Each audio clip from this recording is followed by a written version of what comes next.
Welcome to In China with Michelle Zhou. Manufacturers have long known China to be a leader in their industry, but now the world is recognizing China as a business center for companies, market traders, education, and artists. It's no wonder that the economy has grown to be the world's second largest. In our program, you'll learn from the thought leaders and professionals who have lived in both the US and China and continue to do business there.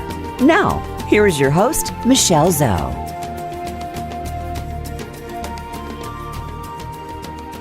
Welcome everyone. It's so great having you here today. You are listening to In China with Michelle Zhou, and I'm your host, Michelle. I'm the founder and the CEO of Pacific Technologies Consulting Group. We help American and Chinese organizations learn from each other, bridge their needs, and grow their businesses internationally. You can contact me at our company website, ptcgconsulting.com, and I always welcome you to connect me on LinkedIn. Today we have Mr. Jie Zhang on the show together with me. He's the co-founder and the CEO of GoDigitalChina.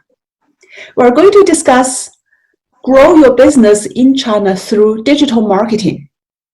This is a topic I think will help you demystify the fear and the cost of marketing in China. Welcome to the show, Jie. Thank you, Michelle. Thank you for having me. All right, as always, could you please first introduce you to our audience? I know you grew up in China just like me, but now you are living in Europe.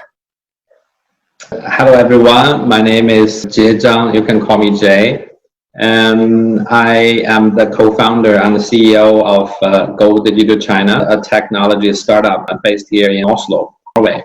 Our company is basically taking Western brands into a Chinese market towards a Chinese audience, both to the consumers and businesses. We have a platform that we developed by ourselves called adchina.io, basically a multi-channel self-service advertising platform. Before GoDigitalChina, I was working for Telenor Group, which is a telco here in Norway and also in Asia and Central and Eastern Europe. For 3 years, my job was to establish and grow cloud and business cloud and software services.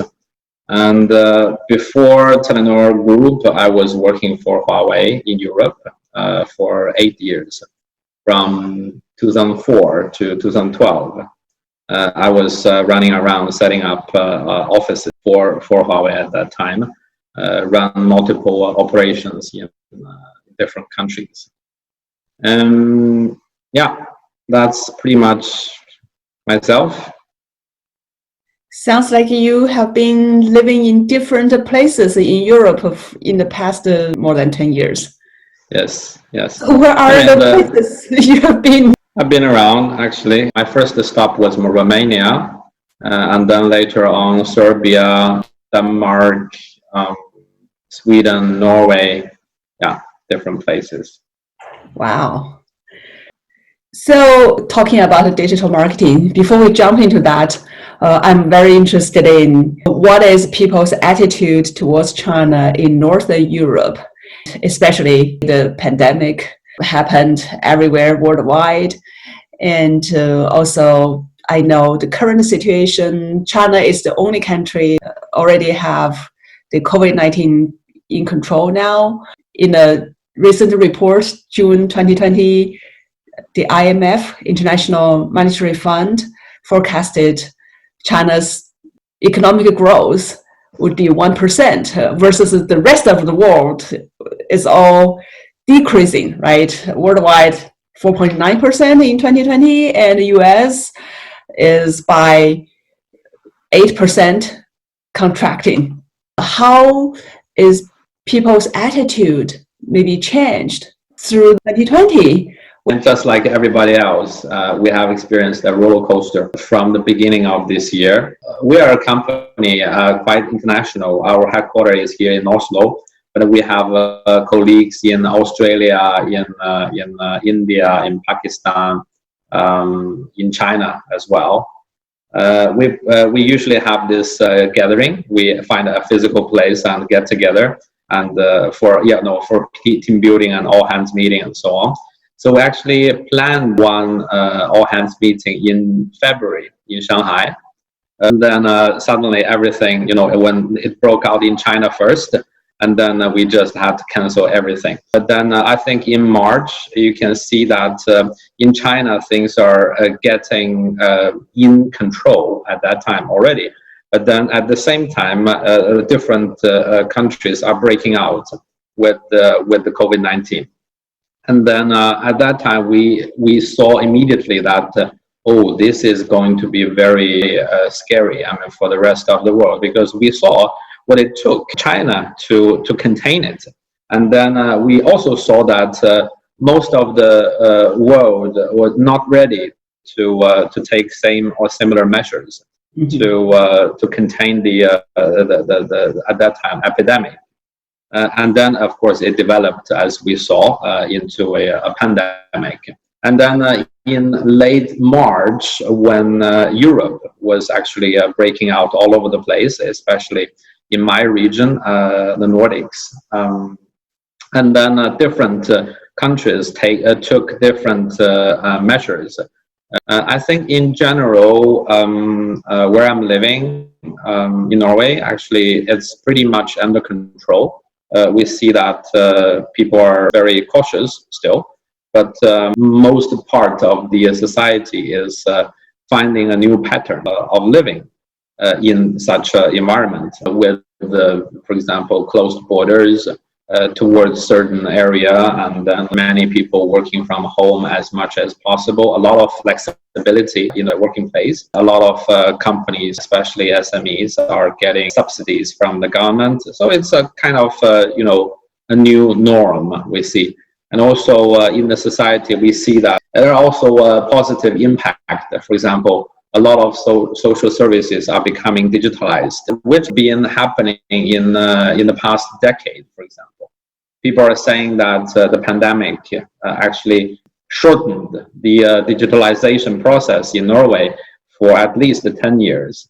So a lot of opportunities for different industries as well. When it comes to attitude towards China, I think you can see a lot of rational opinions here. That's probably also why, news came out, the Chinese foreign minister, Minister of Foreign Affairs, is coming to Europe and visit 5 countries, and Norway will be one of his stops. He is here, of course, trying to strengthen the correlation against the pandemic, and also to, in a way, re-establish the communication as well. They haven't been visiting any places for a while. That's a good thing to happen, and good thing for us to see. Yeah. Mm-hmm. So the attitude is still very friendly. People think they can learn from China. Yes. For example, mask wearing. That was a big thing. The Prime Minister of Norway started to wear masks in public. Also, kind of showing one example to the rest of the country. In general, the Nordic people, they have strong trust towards their government as well. So as soon as it was recommended, and then people just fall in line. Yeah. Yeah. Very different, from one place to another. I live in the US, and it took so long for Americans or for the government to realize wearing mask is something really effective to help prevent the pandemic spread. Yeah, and it's a simple Once thing, we right? started wearing masks and stay at home, I think the number starts to slow down a little bit. But now going back to work, because we still need to live, right? We see the number go up again. All right.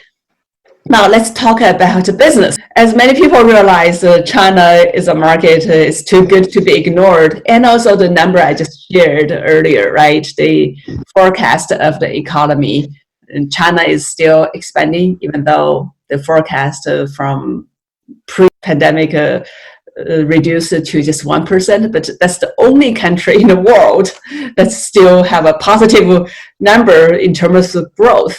So I know China is not an easy market for a foreign company to succeed, especially for people who have never been to China or don't have this experience of dealing or doing business in China.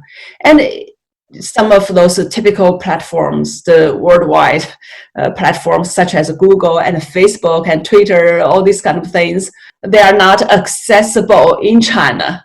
So for digital marketing, the kind of things you are doing, your company are devoting your time in, what kind of platforms should we consider when marketing to Chinese customers from the Western side?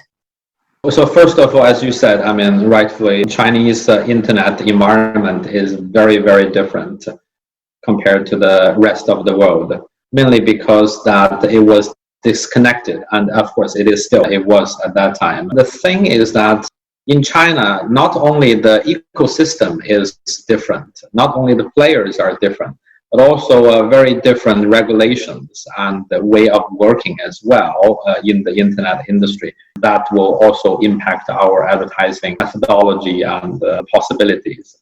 So that's basically why we started the company. In China, for example, right now our platform is connected with basically all the major channels, media channels in China. So I can mention several. In the past, of course, when it comes to Chinese internet companies, we always talk about these BAT companies, Baidu, Tencent, and Alibaba, right? That's the players. But then the thing is that in China, unlike the West, in the West, we are talking about at least 2 decades of dominance of Google and Facebook and Amazon on the e-commerce side. But then in China, you see the new players coming up all the time, and they just grow so fast and grab the land and become quite important and hard to ignore as well. I mean, for example, these days in the US, everyone is talking about TikTok. Yeah. I mean, that is one example. I mean, TikTok didn't exist 5 years ago. They just really took off, not first in the US or in the Western countries, but actually in China. Mm-hmm. It became a very strong player in Chinese market long before they became a thing in the West, actually.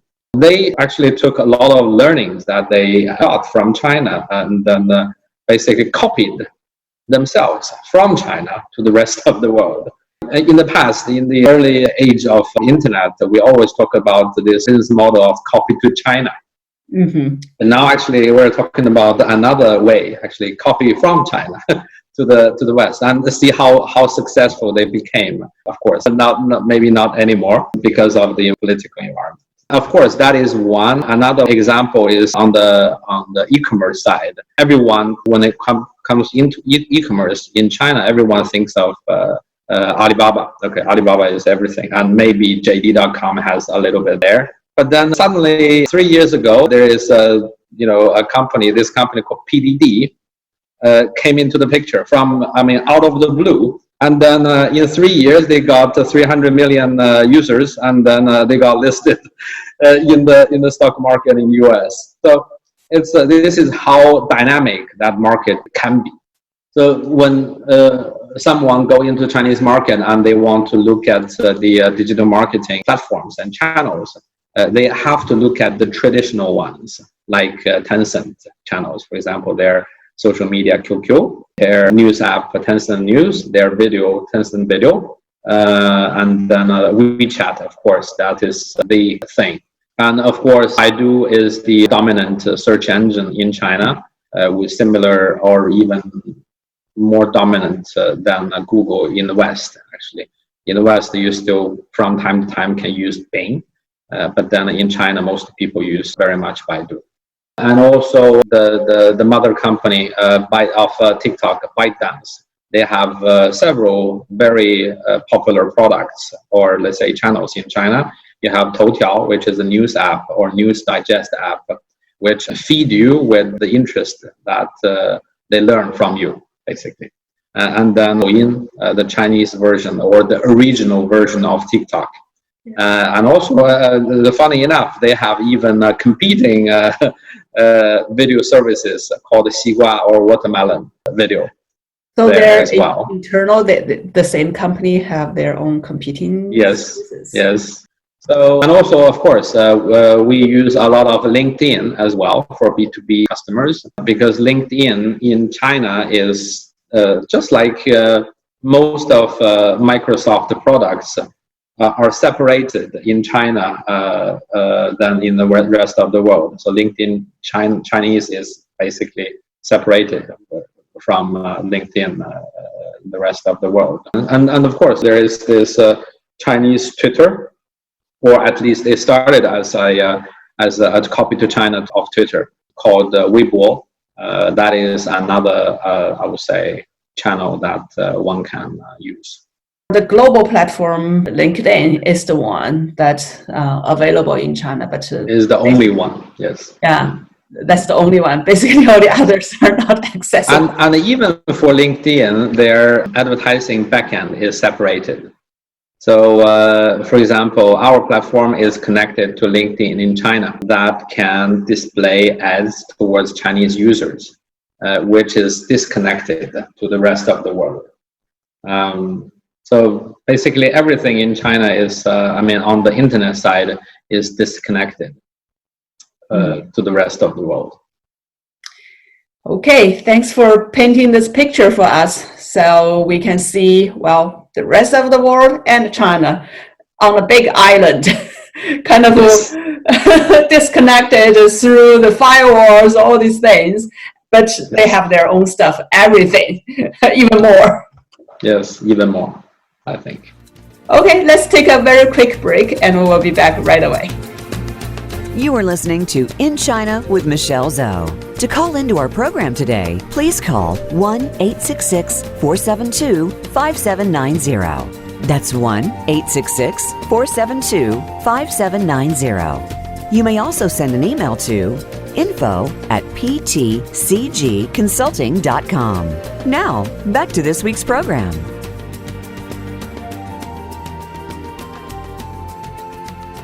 So now I would like to dig into it a little bit more.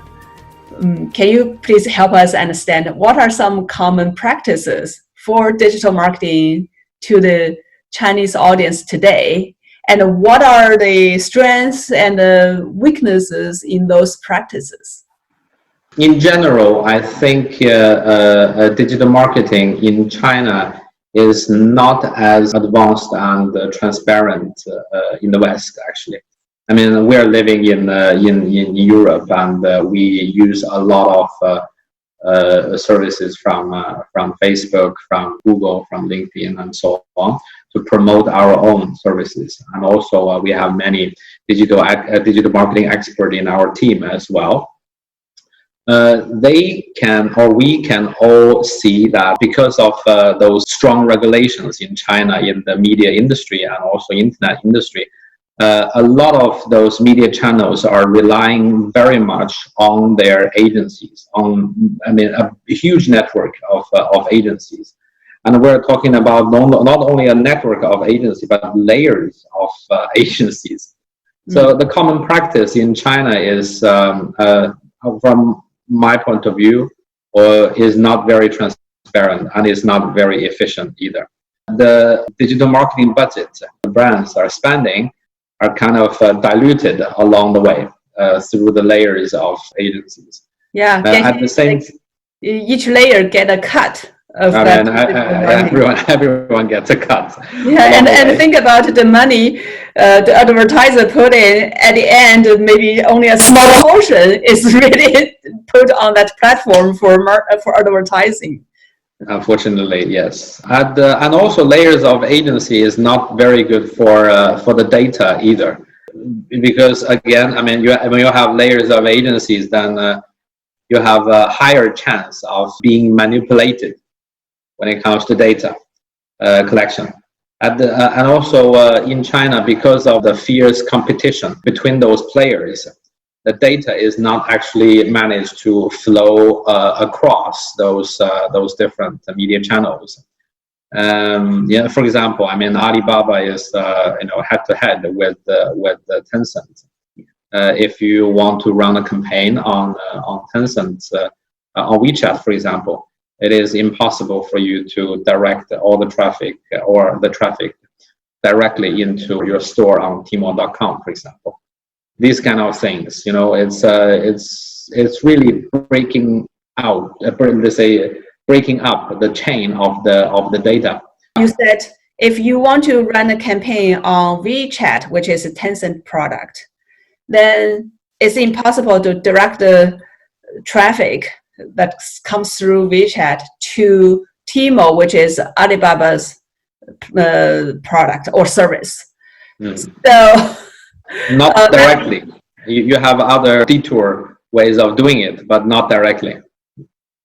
Wow, because Tmall, that's where Tmall is like.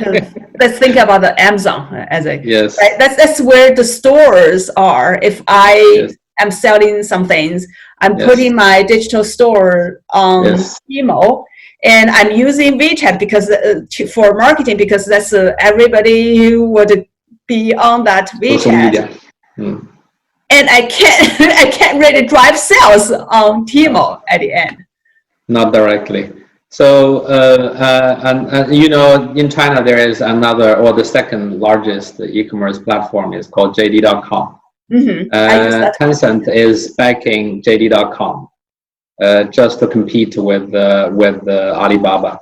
So some of our customers really have to build two different stores, or this is basically the same store for the same products, but then on two different platforms, just to utilize the traffic that they can get from two different ecosystems.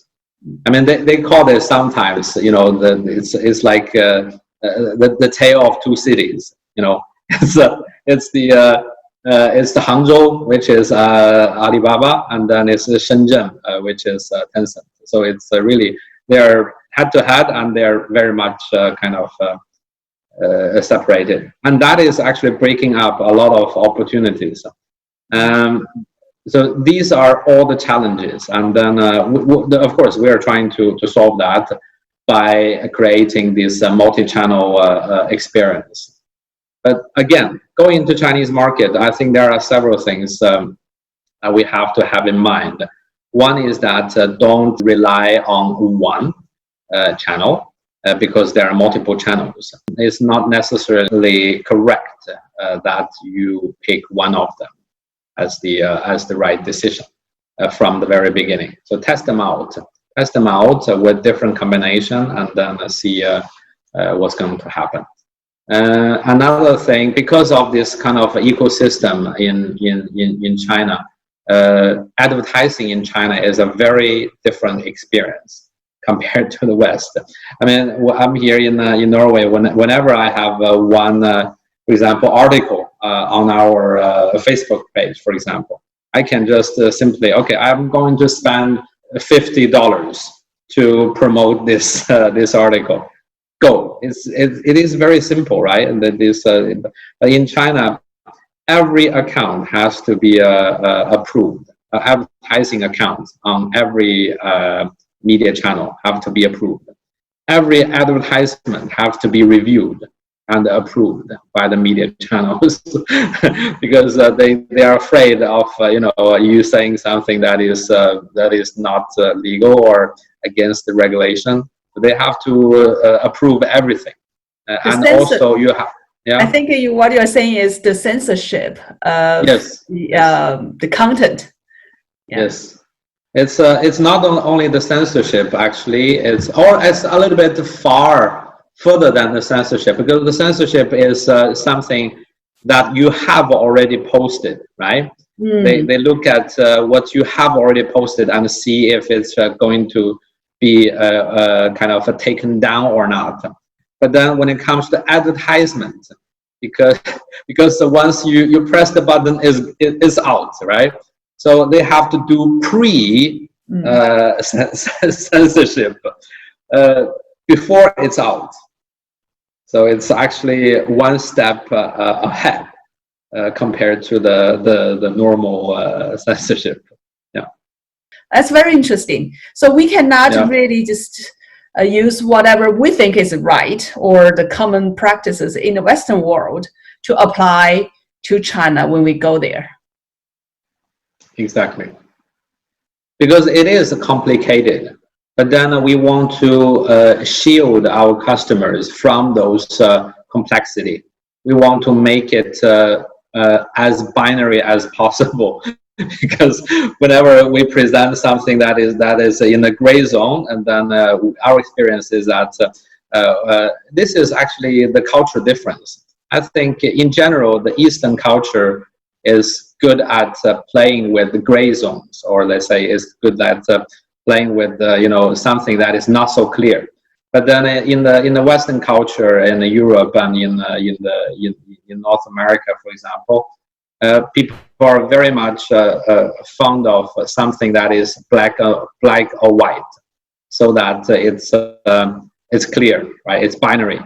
But then, so we try to make it as simple as possible, which is not always easy, actually. Mm-hmm. Tell us something on the positive side. Yeah. I think what you mentioned, it feels like advertising in China or trying to market our products in China is very complex, right? It's not so easy, it's not so straightforward, as the word you use is not very transparent. What are some strengths the bright side, no matter the platform or the systems? Let me talk about the bright side.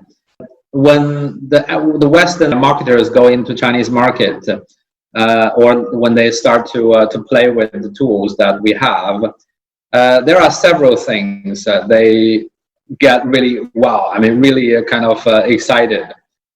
The first one is the audience. The size of the audience is crazy. I mean, it's just blowing up people's mind when they try to play with I want to, for example, advertise these on these keywords and also fitting this kind of criteria.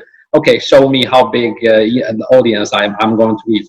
Boom, we're talking about again millions and hundred, tens of millions of audience right away. That's the first thing. That actually reflects how big the market is in China, and why in the beginning you mentioned why Chinese market is so important, or is too important to ignore. That is the size of the market. Second is when they play with our tool, when they see how specific they can be when it comes to the targeting tools, that reflects how much Chinese media channels, especially social media channels, know about their users. In fact, in China, the data privacy regulations is not, or at least was not, as stringent as, for example, the GDPR regulations in Europe. So basically, all those players in China, they do know much more about their users. So they do have much more advanced targeting tools, targeting criteria. They can be very specific when it comes to targeting of the audiences in China. So the Western marketers loves what they can achieve, or what they can do with the targeting tools of the Chinese media platforms. Give you the third good thing, that will be the frontier practices in China. A lot of things, I mean, these days we have to admit this. If you look at how scared Facebook is when they're kind of facing the challenge of TikTok and WeChat, what is going on, there is something going on in China. In China, we have seen this. There are several things that China is leading the rest of the world, and we will see, and we have already started to see that the Western world, or Western players are learning from Chinese market. That is e-commerce, that is mobile internet in general, that is offline to online, and fourth thing actually, that is mobile payment as well. So all these things you have already seen. And also when it comes to the advertising in China, you will see, for example, live streaming. Live streaming is a huge thing in China, and it's picking up. You already see it. Actually, it's picking up in the West already. We're really amazed to see in the past 12 to 18 months how fast it's picking up. The rest of the world is following the steps in China. Let's go a little bit deeper on this live streaming. Well, historically, especially on the gaming world, right? The gamers live stream and a lot of people watching. But in China, I think the live streaming is combined with e-commerce, as you mentioned earlier. It's not just entertainment or gaming, people watching. They are using this as a way to sell products. And in that, whatever, maybe 30 seconds or maybe 1 minute's time, you can see the big volume being sold just through that short time period of live streaming by a maybe key opinion leader. Yes. The key opinion leaders, that's a very, very important thing to mention. It is very commercialized in China there, and it's a huge community out there. And then if we're talking about the top ones, I mean, they are really capable of selling. We're talking about tens of millions US dollars in a matter of minutes, actually. I mean, that's already happening all the time already. And then that's only the top. And then you have a huge chunk of key opinion leaders below them. And these days, I mean, everyone is trying to sell something. Everyone is in the entertainment industry. Everyone is trying to utilize this and do some live streaming and then sell some products. So that's the third thing I want to mention when it comes to the bright side. Go into Chinese market, learn from it, and then you probably become someone with the vision in the whole market. Okay, that's very interesting. Now, you mentioned a little bit about your company, the platform can help Western advertisers learn a lot about China or maybe make things a little bit easier. Maybe start with what is the company and why did you start your own company? Because given you have been very successful in no matter Huawei or later the telecom in Norway. Actually, I was thinking about this for a while because in the early part of my career life, I was basically selling China as a kind of a manufacturer of products to Europe. I still remember when I first came to Europe, I didn't have to sell what what Huawei produces. Actually, I have to really tell everyone what China is and why is China capable of producing anything other than shoes and jeans. So that was a good experience as well. But then later on, after 2010, I started to realize that China is becoming more and more important as a market.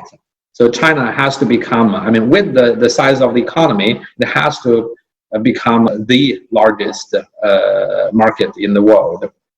2015 actually was, I call it year zero, because in 2015, Chinese middle class population exceeded the US and became the largest in the world.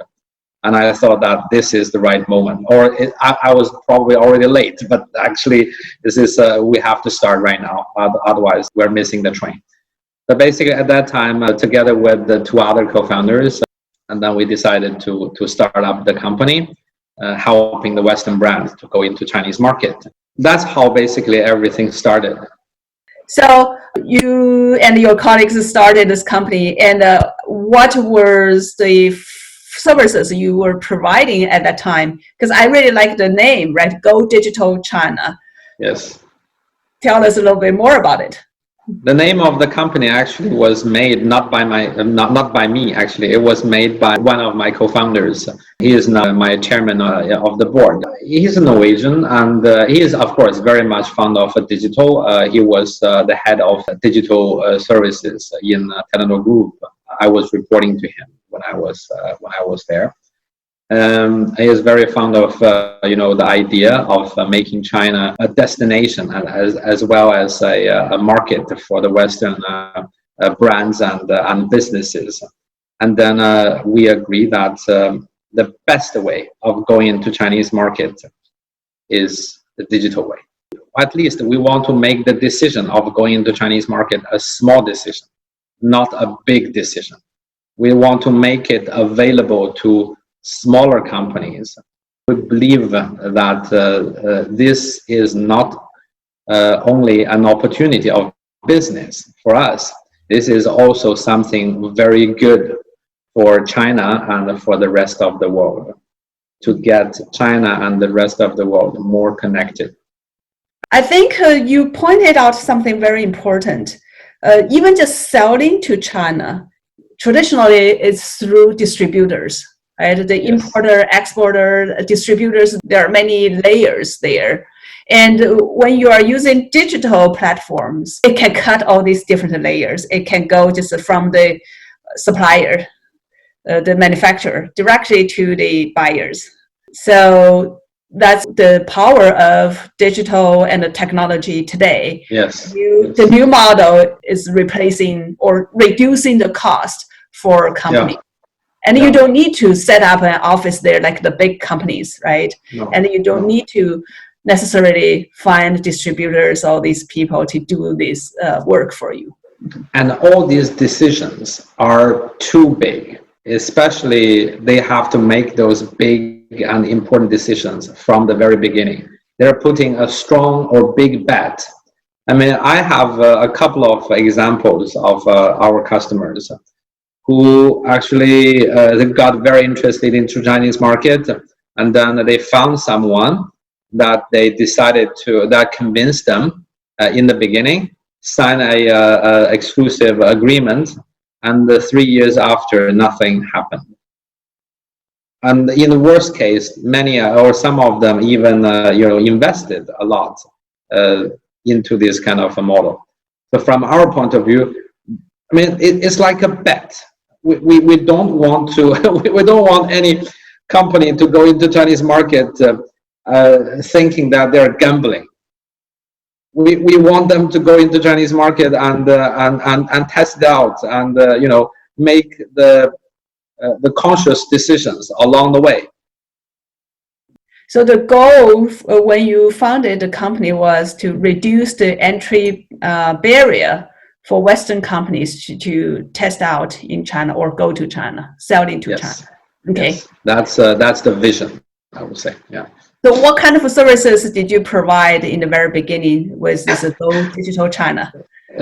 In the beginning, to be honest, we did everything. Of course, we had to provide all the services manually because we didn't have any tool. We have to do the strategy, we have to do the design, the logistics, setting up a point of sale, through which we understood the whole value chain, and also we understood where we can contribute the most and how we can, in a kind of the software way, we can make a difference. That's when we decided to develop at China.io, where we want to address one problem, one real and addressable problem. That is the digital marketing.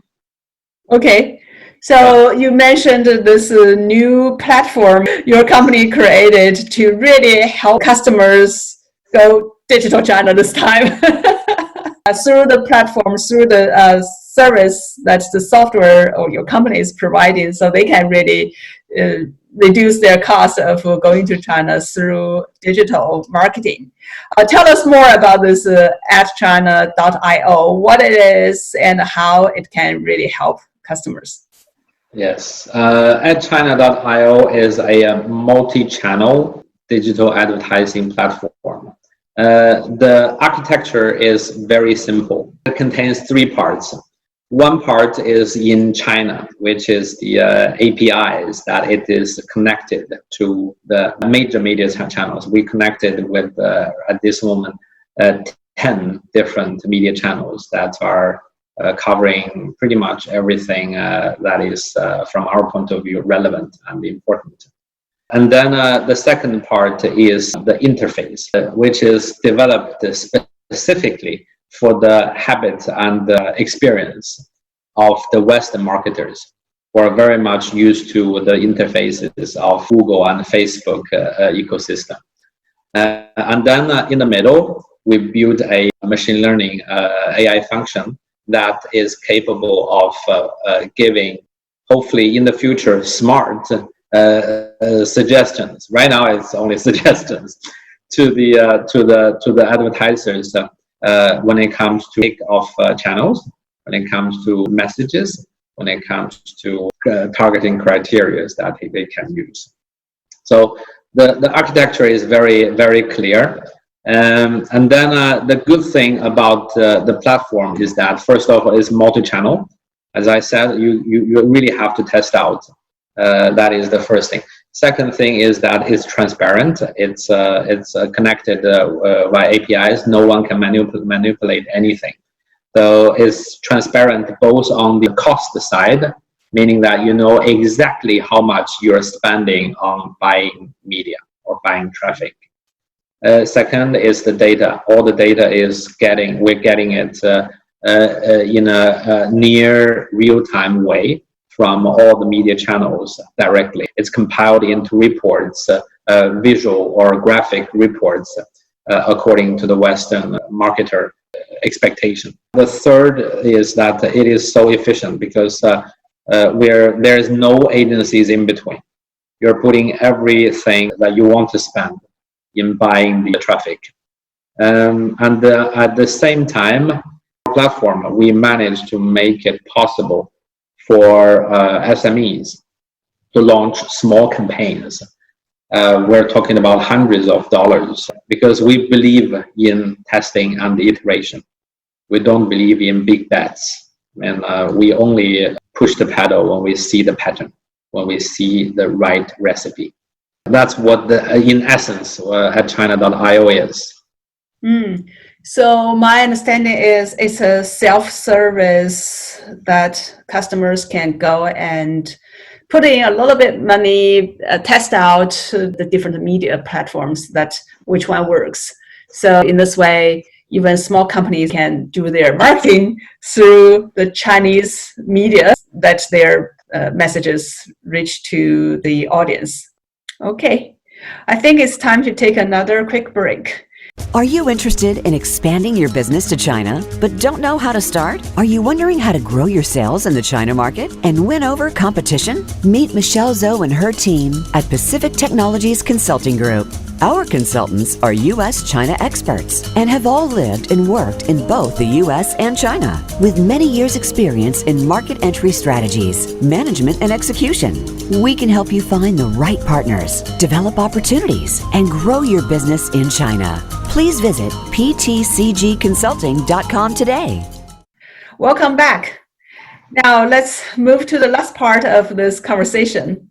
I would really like to get some help or tips and advice from you for our small and medium customers when they are thinking about China, if they want to go through this digital way to test out the China market and to reduce the cost.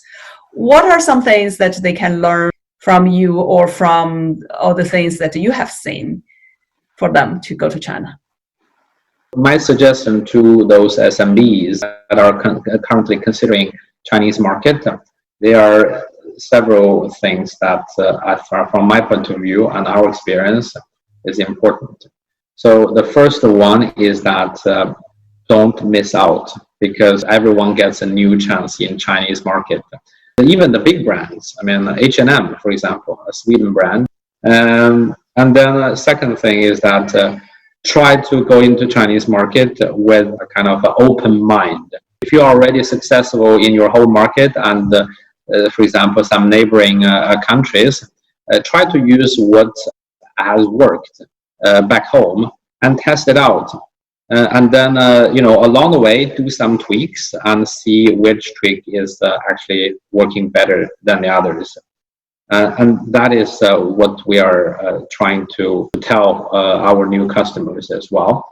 Don't try to make a big decision and set up the value chain, including financials, organization, logistics, and marketing, or even come up with a Chinese market specific product and then do the production, make a lot of inventory and so on.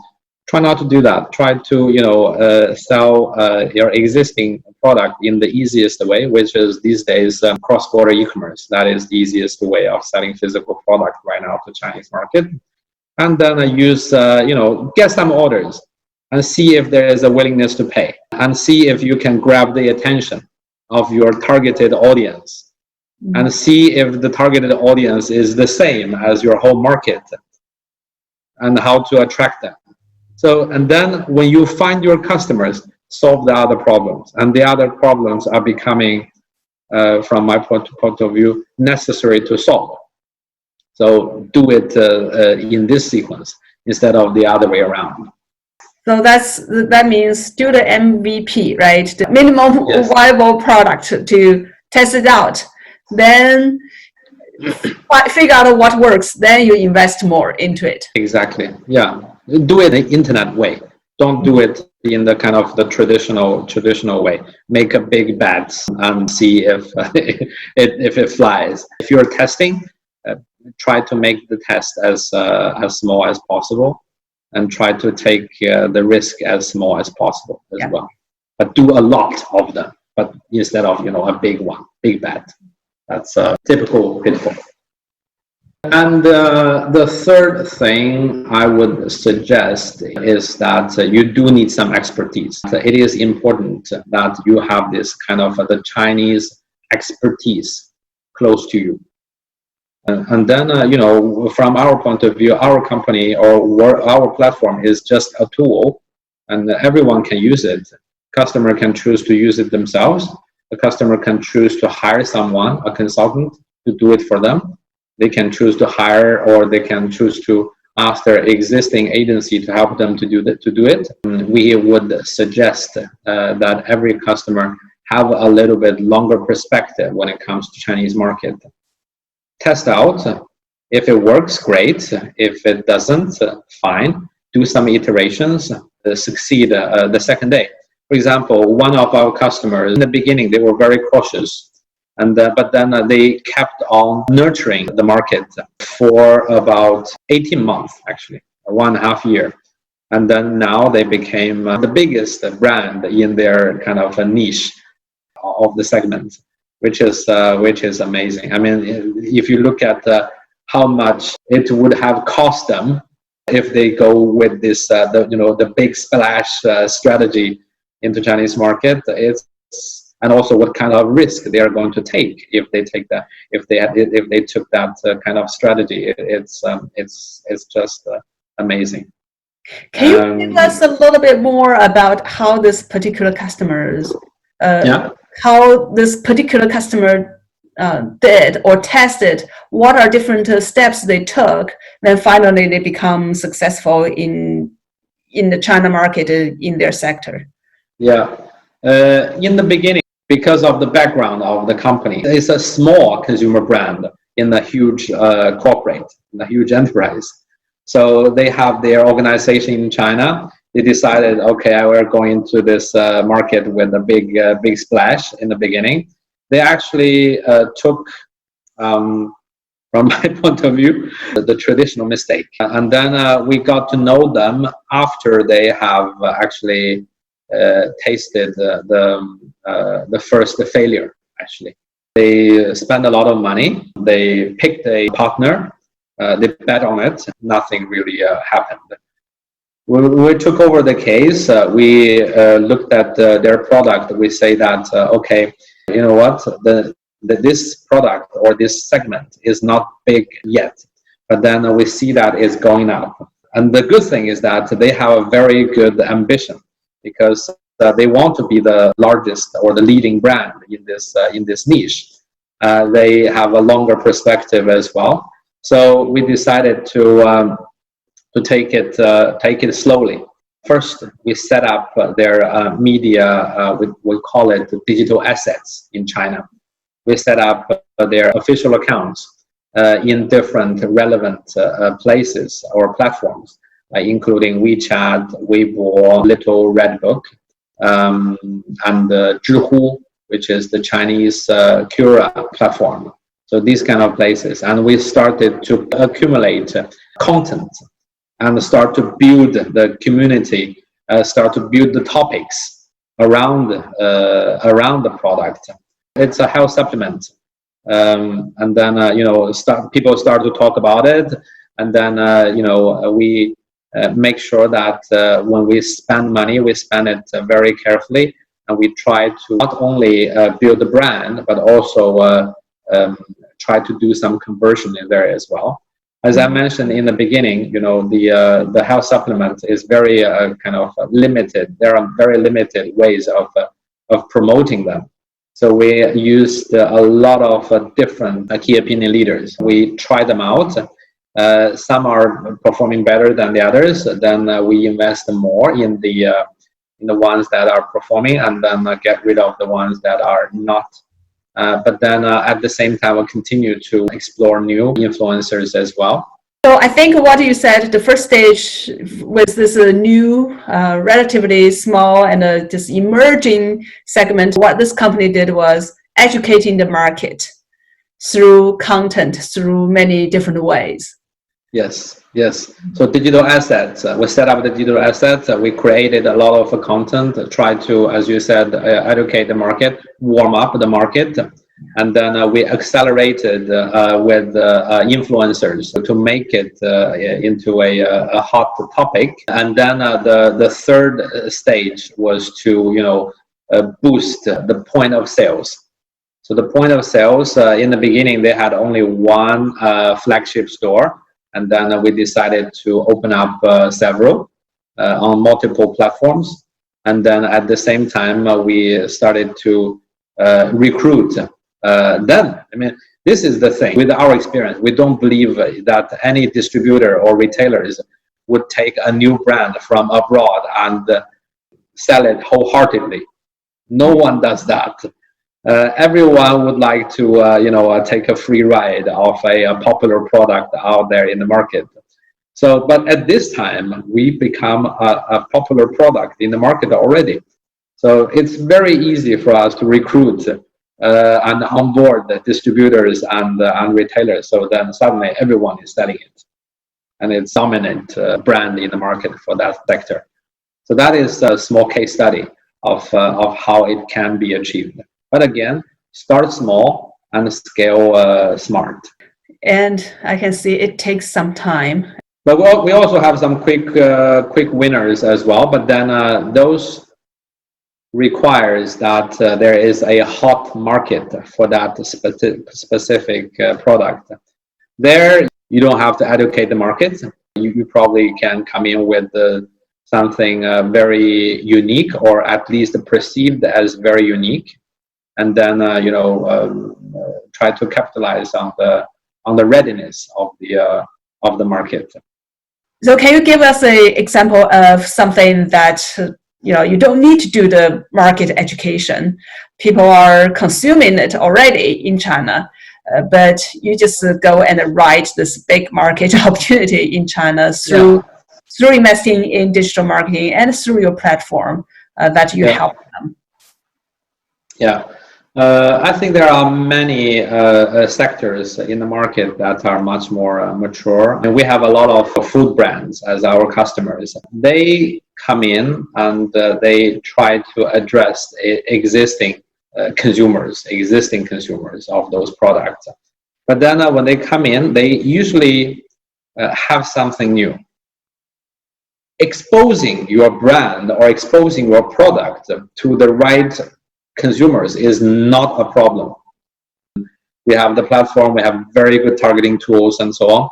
But then it is important how to come in and tell everyone that you are different in an attractive way. We have a lot of good examples of those.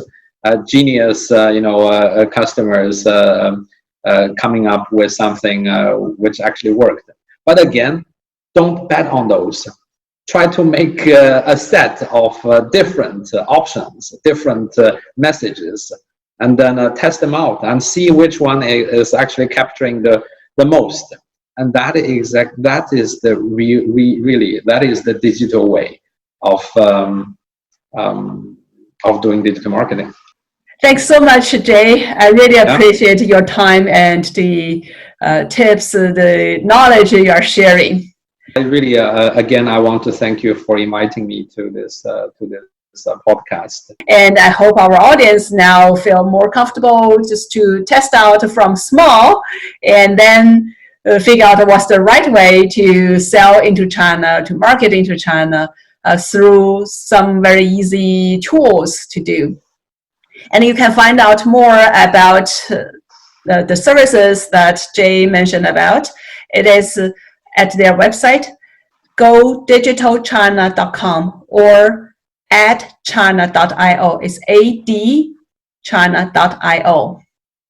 You are listening to In China with Michelle Zhou. Please subscribe our podcast, and I look forward to talking to you again next time. Thank you for tuning into In China with Michelle Zhou. Please join us for another edition next Thursday at 7 p.m. Eastern Time and 4 p.m. Pacific Time on the Voice America Business Channel. We'll talk again next week.